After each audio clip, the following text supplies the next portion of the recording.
വേണ്ട വേണ്ട എന്ന് 1000 വട്ടം പറഞ്ഞതാണ് രാജീവ് ചന്ദ്രശേഖരൻ. പക്ഷേ ആര് കേൾക്കാൻ? വരത്തിന്റെ വാക്കിന് ചെവി കൊടുക്കണ്ട എന്ന് തന്നെയായിരുന്നു പാർട്ടിയിൽ എല്ലാവരുടെയും അഭിപ്രായം. എങ്കിൽ പിന്നെ എന്തെങ്കിലും ആവട്ടെ എന്നായി. അങ്ങനെയാണ് മോഹൻ ജോർജ് സ്ഥാനാർത്ഥിയായി നിന്നത്. മോശം പറയരുതല്ലോ, നിലമ്പൂരിലെ പരീക്ഷണത്തിൽ തങ്ങളുടെ അടിസ്ഥാന വോട്ടുകൾ നിലനിർത്താൻ മോഹൻ ജോർജിന് കഴിഞ്ഞിട്ടുണ്ട്. തിരഞ്ഞെടുപ്പ് കമ്മീഷന്റെ ഏറ്റവും ഒടുവിലെ ഔദ്യോഗിക കണക്കുകൾ പ്രകാരം 8648 വോട്ടുകളാണ് NDAയുടെ BJP സ്ഥാനാർത്ഥി അഡ്വക്കേറ്റ് മോഹൻ ജോർജ് നേടിയത്. കഴിഞ്ഞ തവണ BJP നേടിയതിനേക്കാൾ 148 വോട്ടുകൾ കൂടുതലാണിത്. മണ്ഡലത്തിൽ 12284 വോട്ടുകളാണ് ഒരു NDA സ്ഥാനാർത്ഥിക്ക് ലഭിച്ച പരമാവധി വോട്ട്. PV അൻവർ ആദ്യമായി വിജയിച്ച 2016 ഒരു NDA സ്ഥാനാർത്ഥി ഇത്രയും വോട്ടുകൾ നേടിയത്. അന്ന് NDAയിൽ BDJS ആയിരുന്നു മണ്ഡലത്തിൽ മത്സരിച്ചത്. മണ്ഡല പുനർനിർണയത്തിന് ശേഷം നടന്ന ആദ്യ തെരഞ്ഞെടുപ്പിൽ 4425 വോട്ടുകളാണ് BJP സ്ഥാനാർത്ഥി മണ്ഡലത്തിൽ നേടിയത്.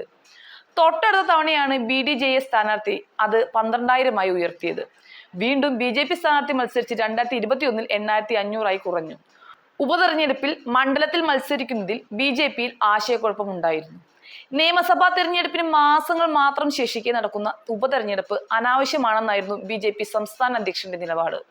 അനാവശ്യ തെരഞ്ഞെടുപ്പെന്ന് പറഞ്ഞ് ഒന്നുകിൽ മത്സരിക്കാതിരിക്കുക, മത്സരിക്കണമെന്ന് ദേശീയ ഘടകം നിർബന്ധിച്ചാൽ BDJSന് സീറ്റ്, ഇതായിരുന്നു സംസ്ഥാന BJPയുടെ ലൈൻ.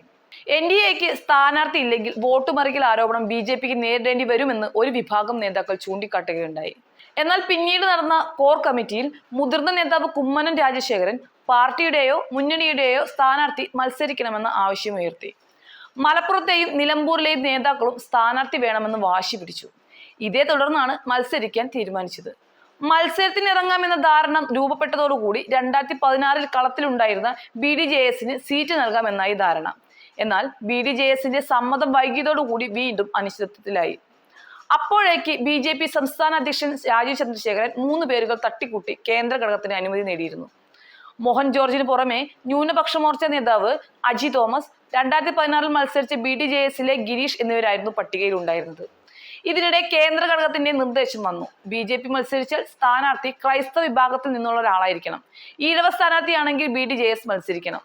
BJP മത്സരിച്ചാൽ പുറത്തു നിന്നുള്ള ആളാണെങ്കിൽ പോലും താമര ചിഹ്നത്തിൽ മത്സരിക്കണമെന്ന് രാജീവ് ചന്ദ്രശേഖരൻ നിലപാടെടുത്തു. രസകരമായ കാര്യം, BJP സ്ഥാനാർത്ഥിയെ പ്രഖ്യാപിക്കുന്നതിന് തൊട്ടു മുൻപ് വരെ UDFന്റെ ഘടകകക്ഷിയായ കേരള കോൺഗ്രസ് ജില്ലാ നേതാവായിരുന്നു മോഹൻ ജോർജ്. പ്രഖ്യാപനത്തിന് ശേഷമാണ് മോഹൻ ജോർജ് BJP അംഗത്വം പോലും എടുക്കുന്നത്. BJP സ്ഥാനാർത്ഥിയാവുന്നതിന്റെ തൊട്ടു മുമ്പത്തെ ദിവസം പോലും UDF സ്ഥാനാർത്ഥിയുടെ കൺവെൻഷനിൽ മോഹൻ ജോർജ് സജീവമായിരുന്നു. സത്യം പറഞ്ഞാൽ പേരിനൊരാളെ നിർത്തിയെന്നേ ഉള്ളൂ. വലിയ മാജിക് ഒന്നും നടക്കില്ല എന്ന കാര്യം എല്ലാവർക്കും അറിയാമായിരുന്നു. അതുകൊണ്ട് തന്നെ കൂടുതൽ പൈസ പോലും ഇറക്കാൻ ആർക്കും താല്പര്യമുണ്ടായില്ല. അങ്ങനെ ആർക്കാനും വേണ്ടി നിന്നിട്ടാണ് മോഹൻ ജോർജ് ഈ നേട്ടം കൊയ്തത്. എങ്ങാനും നല്ല രീതിയിൽ പ്രവർത്തിച്ചിരുന്നുവെങ്കിൽ നല്ല റിസൾട്ട് ഉണ്ടാകാമായിരുന്നു എന്നൊരു പദം പറച്ചിൽ കൂടി പാർട്ടിക്കകത്ത് ഉള്ള സ്ഥിതിക്ക് ഇനി കാവിലെ പാട്ട് മത്സരത്തിന് കാണാം, അത്ര തന്നെ.